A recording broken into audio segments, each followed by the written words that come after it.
This week's selection is Take Me to the King by Tamala Mann.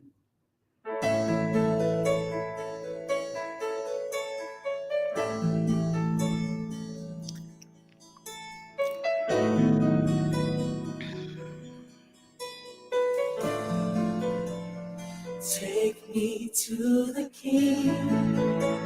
I don't have much to bring. My heart is torn in pieces. It's my offering. Take me to the King. Truth is, I'm tired. Options are few. I'm trying to pray, but where are you? I'm all touched out, hurt and abused. I can't think what's left to do. The truth is I'm weak, no strength to fight, no tears to cry, even if I tried. But still my soul refuses to die. Oh, yeah. One touch will change my life. Take me to the King. I don't have much to bring. My heart is torn in pieces. It's my offering. And lay me at the throne and leave me there alone to gaze upon your glory and sing you to this song. Take me to the King. Truth is, it's time to stop playing games. We need a word for the people's pain. So Lord, speak right now. Let it fall like rain. We're chasing after you. No religion. I've made my decision to run to you, the healer that I need. To the King. I don't have much to bring. My heart is torn in pieces, and it's my offering. Lay me at the throne and leave me there alone to gaze upon your glory and sing to you this song. Take me to the Lord, we're in the way. We keep making mistakes. It's not for us, it's all for you.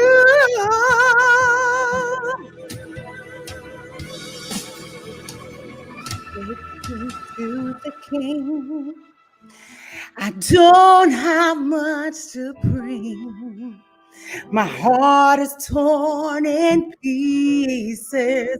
It's my offering.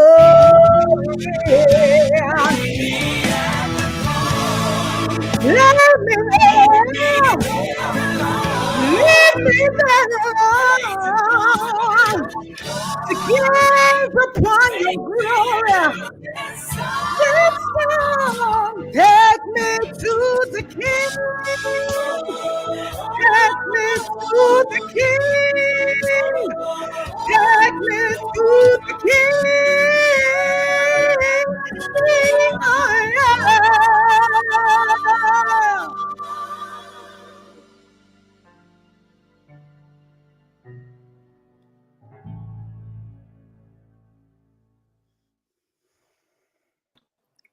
Okay, now how do I follow up with that? What do I have to say except what y'all have already said? I've heard "Take Me to the King," sing, sister. Marissa said, "Praise him." Jerty said, "Yes, Lord."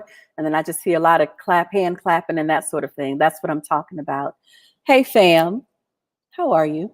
I am Alexus Rhone, aka Alexus Grace, founder of Truth Meets Story LLC, expanding empathy one story at a time, and founder of or host of Jesus Jazz and Dessert Wine at Vespers. And listen, today is a good day.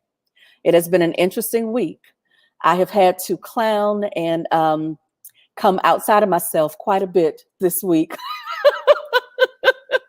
But I can always find my way back. I tell people that I am one of two people. I will either meet you as Alexus Grace or Alexis from Texas. And there were some folk this week that saw Alexis from Texas. Now, mind you, both of them still love Jesus. And both of them love to pray. One of them prays more repentance prayers. Alexis Grace blesses the earth. Alexis from Texas has about 8 good repentance prayers. I went into seminary and I had about 3. I came out with those additional 5. So it was worth the money. I tell people all the time, listen, me and Jesus going to be just fine. Me and you might not be. But everything did work out this week. And I am grateful to be here today and to have you just be part of this whole experience with me. I pray, and for years I prayed, I think it's Second Thessalonians, 1st chapter, the 10th and the 11th verse.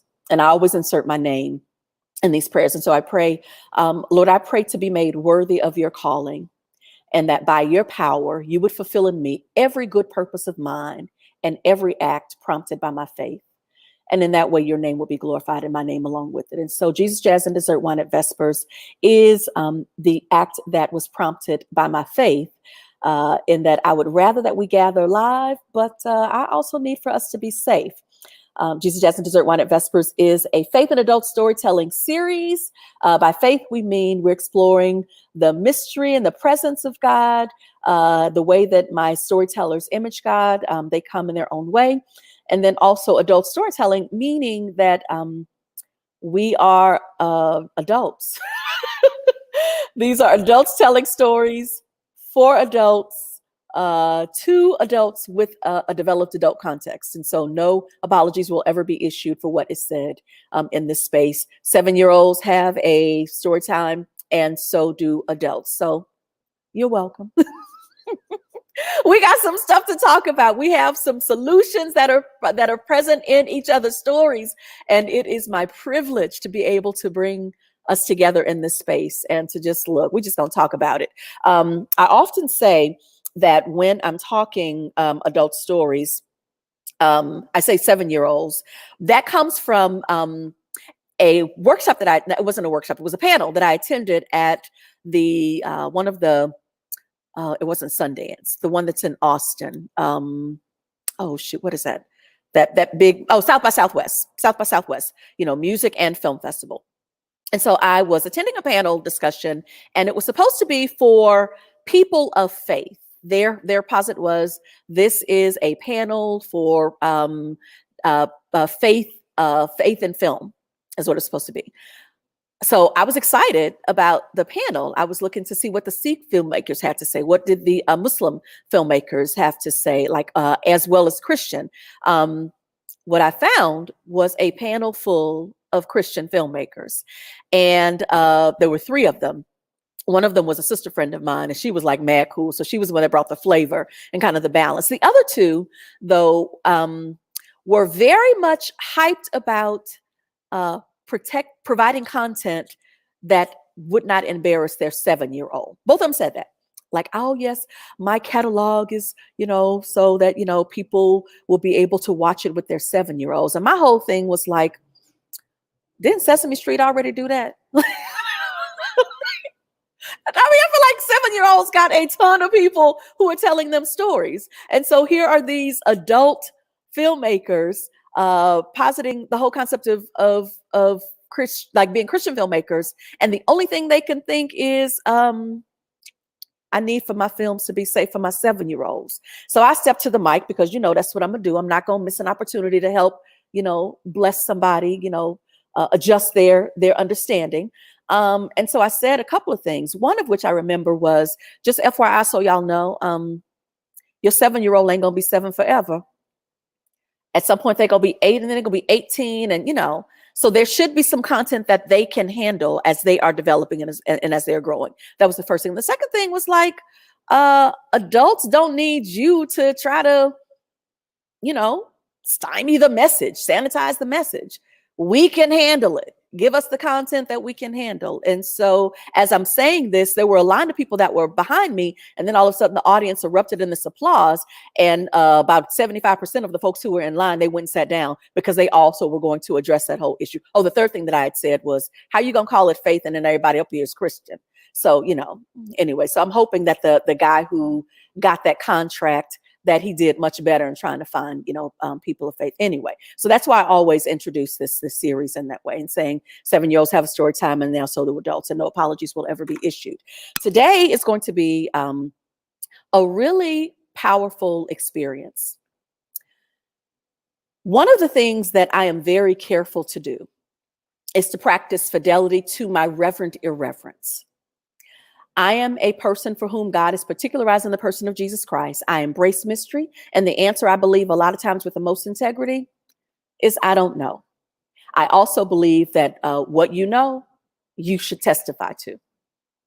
Bam. That's what I do. What I do know, I full on testify to. So as we were doing the tech rehearsal and the behind the scenes, sort of just kind of getting everything set up, as Lynette was saying, take me to the king, there was a point where I'm supposed to be like pushing buttons, but I'm like, yes, that part, the music, the language, the story that the song tells. It was so powerful and so profound.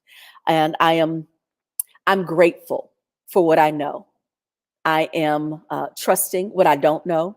And I'm like, listen, Lord, I anchor my lots to you. Please don't let me be brought to shame or let my enemies triumph over me. My enemies are those who actively work towards or privately root for my failure. I'm like, okay, God, show up in my life and bless my enemies. I pray for them. I promise I do. Today's going to be a really good day because it is one of those, this is one of our times that as I pull in different storytellers, I literally let them be who they're going to be and show up in the story that they're going to tell in a way that a universal audience will be able to hear. That's all I ever want. I don't want anybody coming up here and lying on Jesus. I also don't want anybody giving Jesus a superhero cape, because living in this context can be real messy, especially because you got to live with people.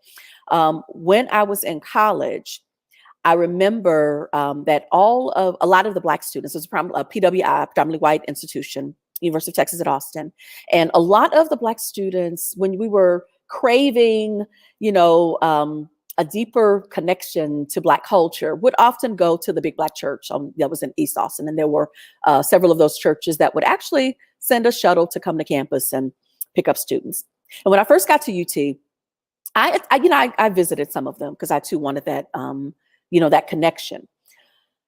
But I found that it's like I'm in this big school and now I got to go to this big church. And so like, there was just all of this like ways in which where everything was big. And I just kind of felt lost in these big systems. And so I decided to worship at a church that was small and intimate, and ended up being a small Pentecostal church, a Church of Jesus, a Church of God in Christ, Kojic.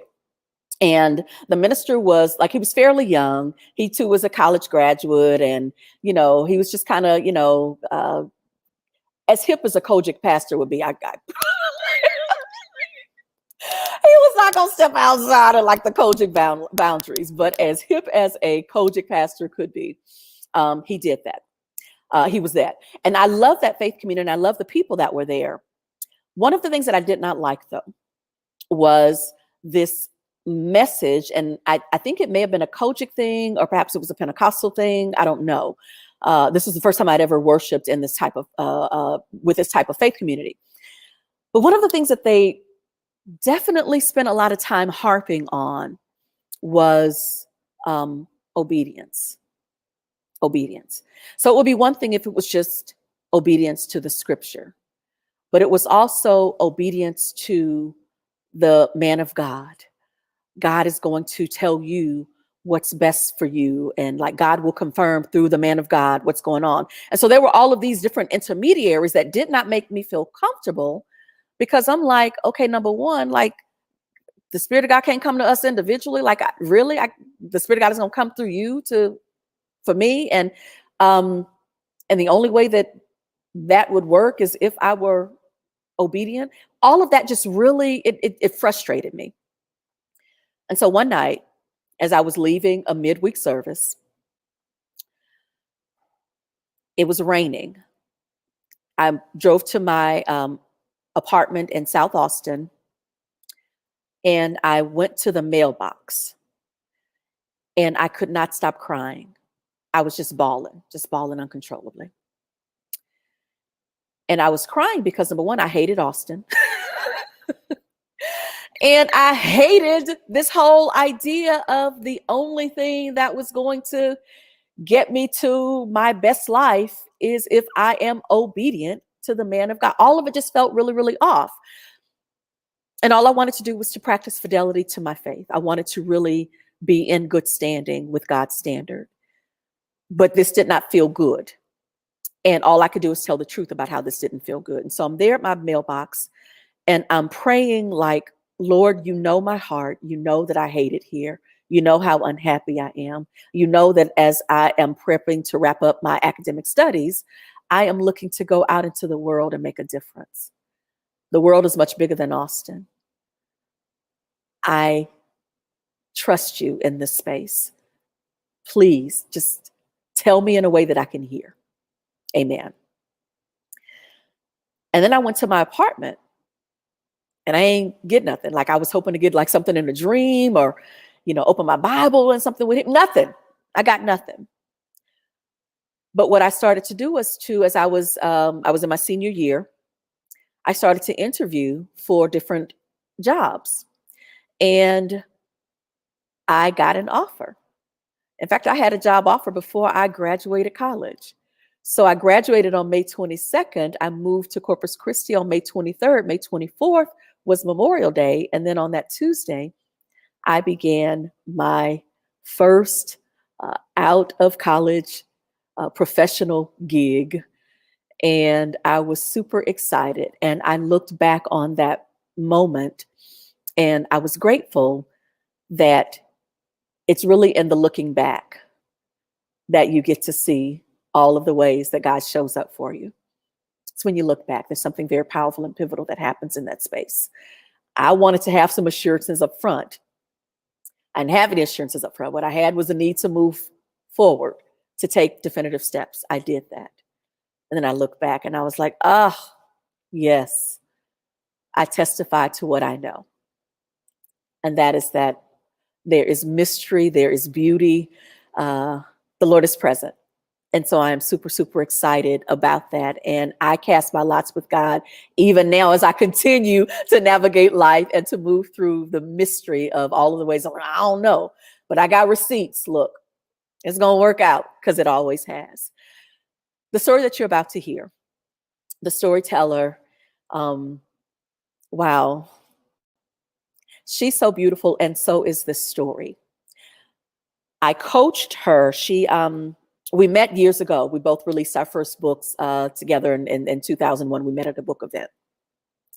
And she attended my first storytelling event that I produced in Houston, Adult Night of Storytelling. And she just kind of kept in touch with me. And so she signed on as to do one of my private coaching sessions. And I always tell my clients, I'm like, listen, I need for you to practice fidelity to whatever comes out. I know you've come and you already have your superheroine story already teed up, and you just want me to help you polish it. And that's fine. If we end up doing that, so be it. But I really want you to lean in, and I want you to trust the mystery of whatever comes up for you. Because whatever comes up for you in our time together, that's the story that the universe is saying, okay, got to get this one out. And that's what you are about to hear today.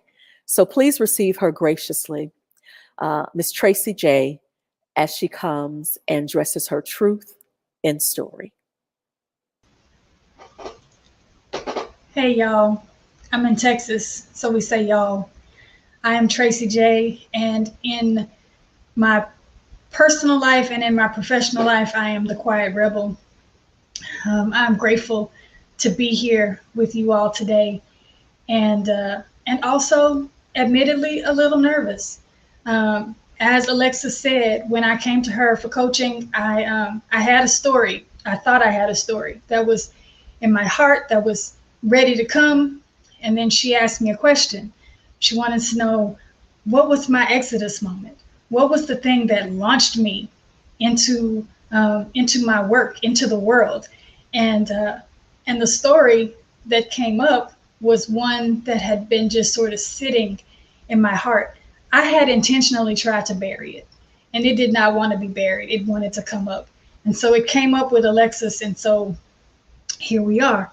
Um, I will offer no apology, as Alexus said, but I will offer a trigger warning because I I talk to people for a living, and I believe in letting people know what they're in for. And so, if you have had any church hurt in your life, you may be triggered by my story. I will also say, though, that the story is about me and not about church. The story is about me wherever I am. This same story could have occurred with me at school. It could have occurred with me in a business setting because I am who I am wherever I am. And so the truth is the truth of my life wherever I show up. This time it just happened to be with church. Um, so I have been a seeker. I've been a seeker most of my life. That has shown up in multiple ways. And that story is way too long to tell tonight, so I won't try. But I will say that after marriage number 2, yes, y'all been married and divorced twice. It's all good, whatever. Um, and the second marriage, I was married to a pastor, so there was a lot of church in our life. And in our separation and subsequent divorce, I followed him. I wanted to be where he was because I thought, I'm going to save this marriage, so I'm going to stay where this man is. But the church that he chose originally when we separated and then consequently divorced was a church too big for me. I felt swallowed up in that space. And I wanted to find a church where I could be in community with people, where I could get to know people, where I could settle. Not settle like settle for less, but like settle down, settle in. And a friend invited me, said, you should come to this church because you'll love it. I love it, you'll love it. And so I visited, and she was right. I loved it. It felt like home. It felt like a place where people spoke my language, and I was excited. I was so excited to find a place that felt like me, a place without a lot of dogma or religious rules, just people serving God in the way that they serve God, and that really felt good to me. And so I settled in. And one of the things that I do when I settle into a place is that I help, because I cannot help myself. It is who I am. And again, I am who I am wherever I am. And so when I show up to a place and I see things that need to be done, I do them because that's who I am. And so after a while of showing up early and staying late and doing whatever task looked like it was left undone, at some point, the church leadership offered me a stipend. What? Y'all want to pay me to do some stuff I'm already doing? Yes, please. Thank you. Now, mind you, it wasn't a lot of money, but it was some money. And at the time, it was money that I needed, right? A lot of things were happening in my life, and I had just gotten divorced. Like, a lot of things were happening, right? So I needed that money, and I also needed to show up and do work for people. I needed to be needed, right? And so I kept showing up and I kept working and I kept earning my stipend, and I kept showing up and I kept working and I kept earning my stipend. And at some point, it occurred to me that I would really like to be doing more. In all the places that I've ever worshiped before, I've been in some sort of leadership role. I have been a teacher of some kind almost everywhere in my life. And I really wanted to do that at this church too, right? But I didn't say that. I didn't say that aloud. I didn't say it to anybody. I just kept showing up and kept doing the things that I was being paid to do, and doing the things that I saw that needed to be done, but never spoke up for myself. Never said, "Hey guys, I've got a lot more to offer here, and I would really like to be used in some other capacity other than the one that I'm doing." And every now and then, maybe somebody was going out of town and they needed somebody to step in to do a particular part of the service, or Wednesday night Bible study. Hey, can you cover this for us? Because whatever the reason, right? And I got so excited. Invitations are my love language, and so I love to be invited, and to feel wanted in a particular way, right? Especially in a way that I had wanted to be wanted, right? So when we want someone to want us in a particular way, and then they want us that way, then it's like, what? You want me? Yes. But it was often short-lived, and it had a short shelf life. So then I would quickly go back to doing the task that I was being paid to do. One of the things that happens when you help all the time is that people get accustomed to having you help them, and they get accustomed to the ways in which you help. And then if you are like me, eventually you get tired, and it starts to weigh on you, right? And I started to feel like hands and feet, always hands and feet, hands and feet, hands and feet. And then I had an opportunity to be heart and head. I had gone through this program where I was offered a grant to do something innovative. And in my going through the grant process, the money had to go to this organization because they can't write the check to an individual. Okay, I have bubbles in my hand, y'all, because I blow bubbles when I get stressed. So at any moment now, the bubbles could come. I just wanted you to know that. So I was offered this grant as part of this, course that I had gone through, and the grant money had to be processed through the church, because that's the way it worked. And so I would, have these sort of strategy meetings with the church leadership about how to use my grant money, and to work through my particular innovation. And every time I would sit down at a meeting to have this conversation, instead of feeling recognized for the contribution I was trying to make, I felt like the leadership really wanted me to broaden my horizons and invite more people from the church to participate in the work that I was doing. So our thoughts were not in alignment. And I tried, but not successfully, to voice my concern about how that was landing in my body. Like, I really need this opportunity to show up for myself.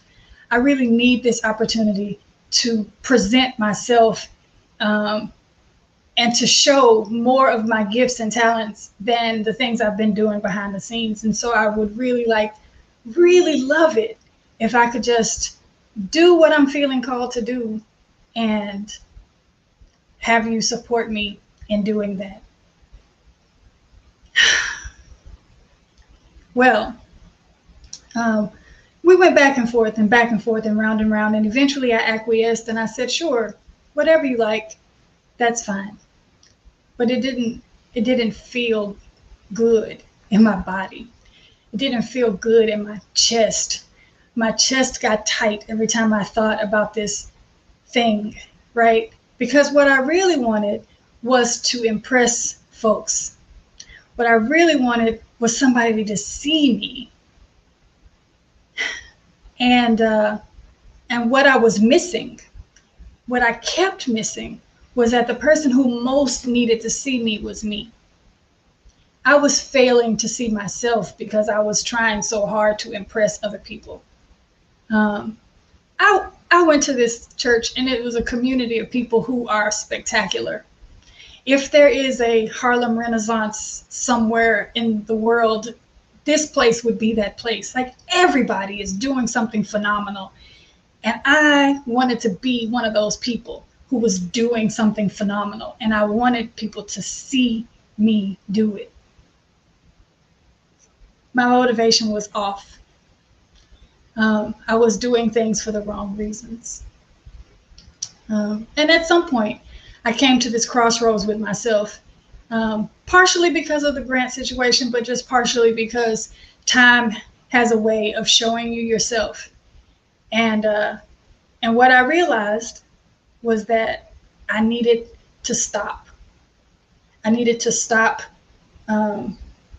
pushing myself to be seen. I needed to stop using my hands and my feet to serve other people, and I needed to use my hands and my feet to serve myself. And so I thanked my church leadership. I blessed them. I let them know that I had made a decision to move forward, not to leave the church, but just to stop showing up in the way that I had been showing up.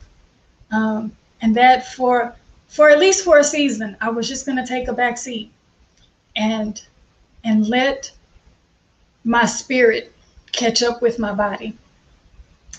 And so I did. So I took the back seat. I thanked them for everything that they had offered me, and I started showing up for myself. And it is, y'all, it is the best decision I have made for myself in a really long time.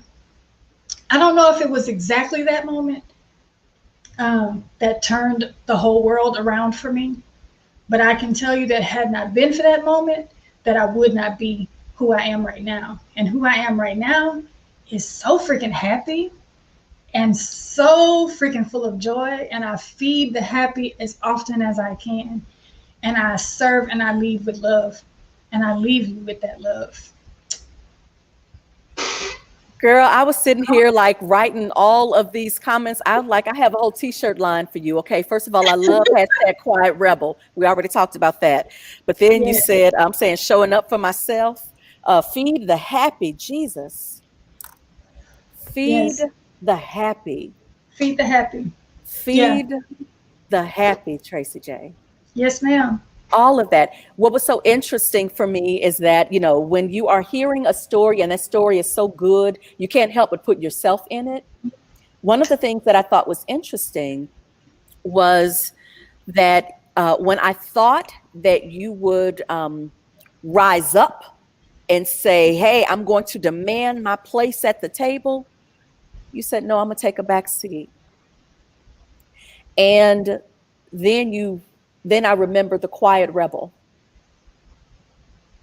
And I remember how, and then you like what it is for you to practice fidelity to what's real and right for you. The way you said it, it didn't feel good in my body. But Audre Lorde, she talks about the need for us to, or she wrote about the need for us to know that when we say it feels right to me, that's a legitimate way of knowing. So this whole idea of trying to codify your feelings, or, like what you're feeling or whatever, like all of that, like, sis, that was powerful. That was powerful. That was so profound. Let me go here. Let me side. Somebody said shows feed the happy. Feed. Okay, look, I told you. You got you have to put a t-shirt line on this. Feed the happy. That resonates with me. Marissa says, I have to buy some bubbles. Laugh out loud. I love it. I use stress ball and it's not working. Bubbles, honey, they are your friends. It's not working for me. Oh my God. Tammy was like, great story. Tammy is so funny. She and I had sent a series of invites to people through Instagram Messenger. And Tammy was like, oh yeah, I know Tracie. I know her story. And I'm like, you don't know this story because she already told me. She ain't told nobody. It came out in our coaching session. So Jerky says, the person who needs to see me is me. Absolutely. Absolutely. The quiet rebel and Cindy is like co-signing on what Jerky is saying. Okay. Wow. This whole experience. Thank you. Thank you for sharing so graciously, so powerfully. Somebody just came up. Why do I still not have bubbles? Okay, so it looks like Lael knows. Lael is like, okay, I've known about this whole bubble situation. I have not practiced fidelity to what my sis has been trying to tell me. Shame on you, Lael. Get with that. Get them bubbles. She knows she can get some anytime. There are. Oh my God, there is no shortage of bubbles. Like, listen, I love it, love it. Okay, I'm gonna put you backstage real quick, so don't leave me. Wow. Oh God, I told y'all we were in for a most definite treat. I love this story, and I love people who show up and who practice fidelity to who they really are, and that's exactly what Tracie Jae does. So I hope that this week you will show up for you, that you will feed your happy, that you will, like, whatever it is that resonated with her story, that you will do that. Before we close out, there are 4 things that we do here at Jesus Jazz and Dessert Wine. Before we sign off. The first is we offer a lament. Today I want to lament systems. Earlier when, during my intro comments, I was telling you about how I showed up. Like I prefer to show up, as Alexus full of grace, everywhere I go. But every now and again, somebody dials up Alexus from Texas, and that sister repents a lot. And so I felt very off this week because there were 2 instances in which I was having to battle systems. Now, if you stay in the fight, you will ultimately win. So everything worked out fine, but it was just really annoying that I had to go that way. But here's my prophetic hope. Prophetic hope is the metaphor that shows up that's big and broad, and but then you have to make it concrete. So here is the metaphor, and it's actually a saying of Jesus. Jesus said, "In this world, you will have trouble. Be of good cheer. I have overcome the world." Okay, so what does that mean? The concrete newness that I feel in that statement, the prophetic hope in that statement, is that the system does not have the last word. As much as it tries to belittle us, shrink us, make us get quiet, make us doubt ourselves, feed the crazy, it causes us to act outside of our best interests. All of those things are a reality. The hope is that it does not have the last word. And so if you are ever feeling disconnected this week, or feeling like the system is winning, or that you're drowning in it, buck up. The system does not get the last word. All is well for us in all manner of things. And all you have to do to know that that is the reality is to assess your own memory bank. I pray that God would flood your memory with evidence of all of the amazing things that have happened. The third thing, so that's our prophetic hope. The third thing is, quote, like, speaking of memories, it's the energizing memory. And the energizing memory for this week, again, speaking of systems, is there are two images that I want to pull up. These are 2 pictures that are 2 paintings that are currently on display at the North Carolina Museum of Art. The picture and with the floral background, many of you who are familiar with Kehinde Wiley's style, that is a Kehinde Wiley painting. He's the painter who painted President Barack Obama's official presidential portrait. This painting is called Judith and Holy Furnace. And when I looked at just the image, what this image was saying, I'm like, wait, something is going on there. So I had to go and research. I had to read his artist statement. And then I had to go and research the book of Judith, which is an apocryphal text that he based this particular painting from. And, he's known for like reframing and all of that. If you're in North Carolina, please bless your life and go check out the painting. Just sit there for a minute. I think I'm going to go back tomorrow and on Sunday and just spend some time in worship going through that art museum. So this was one of those energizing memories. I was like, okay, wait a minute. We are doing some amazing things as artists. And here's the proof. The other image is called Miss Everything. And this painting was done by Amy Sherrill, who is the painter who painted Flotus Forever, Michelle Obama's, her Flotus portrait. I have been captivated by both of these images and the way that art shows up in the world, the way the artist reimagines, the way the artist reinterprets, the way the artist energizes all of those things that have happened, and they give us their statement and a new way of seeing and believing and trusting that all is well. So that's the first picture that I dealt with. The other one is this. These are pictures of me on May 22nd, 1992. My graduation from the University of Texas at Austin, where I am the first in my family actually to complete college. And there is Emma Means there kissing me. She's so super proud, and I'm smiling because I have done like a bunch of crazy stuff in my life at that point. But on this day, I knew I got something right. Here's what I got right. I was so not afraid when she dropped me off in 1987. I remember her and my Uncle James, they drove off. She was excited. She was like, I want to stay and go to college with you. And a part of me was like, yeah, Mom, I kind of want you to stay. And then I was like, ooh, boys. She would make it real comfortable, complicated if I'm going to try to do, have boyfriends. I can't have my mama there in college with me. So I had to get over it. So she goes back to Houston. And I remember as I watched her car go one way up Speedway, that was the name of the street in front of my dormitory, I turned and I faced the other way. And there's just this long corridor. And all I said was, here we go. What I never would know at that moment was here we go was not so much about me excelling in my studies. It was not about me graduating and getting the degree, although that was important. It was about me at my time at UT understanding how to navigate systems. I am grateful that all these years later, I now say systems don't have the last word. We know how to navigate them. Here's proof I was able to get through that experience. It all worked out. Our fourth and final thing before we really close out is give. Now, when we talk about giving here, Jesus, Jazz, and Dessert Wine, I'm saying give love, give grace, give mercy, give forgiveness, give insight, give wisdom, give contracts if you are in that position, give jobs, give opportunities. There are so many different ways that we can show up for people in the world, for one another, if we just practice fidelity to giving. There's something different that I'm going to do today, though.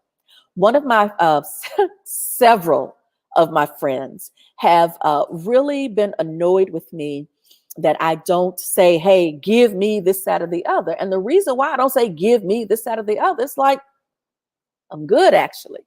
Y'all see these curls popping? Listen, that's Blue Magic grease. That's $2.63 a jar and some Eco Styler and all of that. And then that little sponge thing that I rub through. If I couldn't get my curls to pop, I got head wraps, beautiful Ankara West African head wraps. I'm going to look in the mirror and I'm going to love what I see. Nothing will stop that. And my friends are like, okay, that's all well and good. We still need for you to show up and to know that people would love to support what you are doing.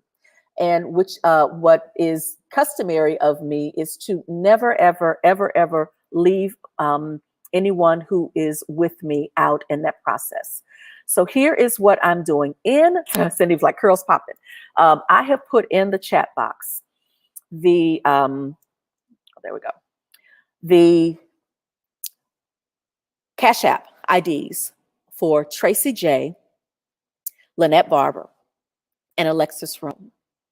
3 beautiful, amazing women who have shown up for you today to say, hey, let's talk about some stuff and let's leave this space bigger and better. There is no lack in the universe. There is no scarcity. There is hoarding. And there's also the folks who are like, yo, you don't ever give us opportunities to show up for you. So could you please do that? So here is me giving you an opportunity to show up in whatever way feels real or right for you if you have enjoyed our time today. All right. So before I let you go, let me plug next week's guest. Next week is a special gathering. It's a Silent Light Blue Christmas event.